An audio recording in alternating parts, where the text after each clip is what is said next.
ನಮಸ್ಕಾರ. ನಾನು ಈ ದಿನ ಬಸ್ತೆ ಸೊಪ್ಪಿನ ಗೊಜ್ಜು ಮಾಡ್ಕೊಂಡು ಬಂದಿದ್ದೀನಿ. ಬಹಳ ಸರಳವಾಗಿ ಮಾಡುವಂಥದ್ದು, ಹಾಗೆ ತುಂಬ ಟೇಸ್ಟ್ ಸಹ ಇರುತ್ತೆ. ಬನ್ನಿ ಈಗ ಈ ಗೊಜ್ಜಿನ ವಿಡಿಯೋನ ನೋಡ್ತಾ ಹೋಗೋಣ. ತಟ್ಟೆ ತುಂಬ ಬಸಳೆ ಸೊಪ್ಪಿನ ಎಲೆಗಳನ್ನು ಇಟ್ಕೊಂಡಿದ್ದೀನಿ. ಈ ಗೊಜ್ಜಿಗೆ ಸ್ವಲ್ಪ ಜಾಸ್ತಿ ಎಲೆಗಳು ಬೇಕು, ಯಾಕಂದರೆ ಎಲೆ ಬಾಡಿದ ಮೇಲೆ ಸ್ವಲ್ಪನೇ ಆಗೋದು. ತಟ್ಟೆ ಇದೆ, ಕತ್ತಿ ಇಟ್ಕೊಂಡಿದ್ದೀನಿ. ಬಸಳೆ ಎಲೆಗಳನ್ನು ಜೋಡಿಸಿ ಸ್ವಲ್ಪ ಸಿಗದು ಸಣ್ಣದಾಗಿ ಹೆಚ್ಚೋಣ.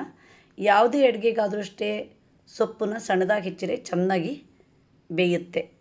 ಸೊಪ್ಪು ಆರೋಗ್ಯಕ್ಕೆ ತುಂಬ ಒಳ್ಳೆಯದು. ಬಾಯಿ ಹುಣ್ಣಾದಾಗ ಜೀರಿಗೆ ಮತ್ತು ಬಸಳೆ ಸೊಪ್ಪನ್ನು ಅಗಿತಾರೆ. ಹಾಗೆ ಇದರ ಸಾಂಬಾರು, ತಂಬುಳಿ, ಪಲ್ಯ ಎಲ್ಲವೂ ರುಚಿ. ಈಗ ಬಸಳೆ ಸೊಪ್ಪನ್ನು ಹೆಚ್ಚಾಯಿತು. ಈ ಗೊಜ್ಜಿಗೆ ಖಾರಕ್ಕೆ 4 ಹಸಿಮೆಣಸನ್ನು ಸಿಗದು ಹಾಕಿದ್ದೀನಿ. ಈಗ ಒಲೆ ಮೇಲೆ ಬಾಣಲೆ ಇಟ್ಕೊಂಡಿದ್ದೀನಿ.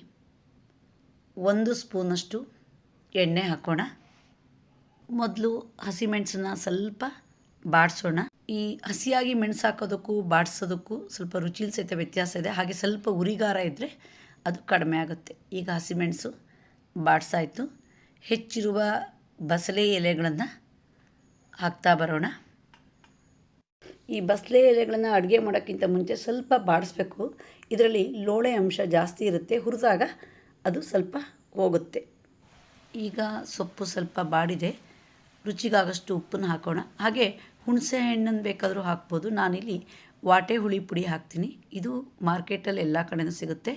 ಹಾಗೆ ಆರೋಗ್ಯಕ್ಕೂ ಸಹಿತ ತುಂಬ ಒಳ್ಳೆಯದು. 1 ಸ್ಪೂನ್ ತುಂಬ ಹಾಕೋಣ ಹುಳಿನ. ಉಪ್ಪು ಮತ್ತು ಹುಳಿ ಹಾಕಿದ ಮೇಲೆ ಒಂದು ಸರಿ ಸೌಟಲ್ಲಿ ಚೆನ್ನಾಗಿ ಮಿಕ್ಸ್ ಮಾಡೋಣ.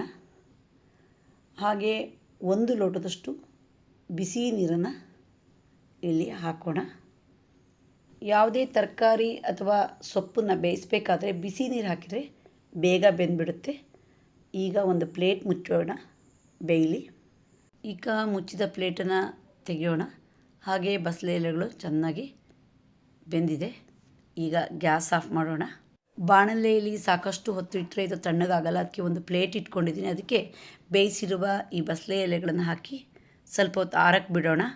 ಬಸಳೆ ಎಲೆಗಳು ತಣ್ಣಗಾಗಿದೆ. ಮಿಕ್ಸಿ ಜಾರಿಗೆ ಇವೆಲ್ಲವನ್ನು ಹಾಕಿದ್ದೀನಿ. ಹಾಗೆ ನಾನು ಹಸಿಮೆಣಸಿನ ಜೊತೆ ಸ್ವಲ್ಪ ಸೂಜಿ ಮೆಣಸಿನ್ಕಾಯಿ ಪೌಡ್ರ್ ಹಾಕ್ತೀನಿ.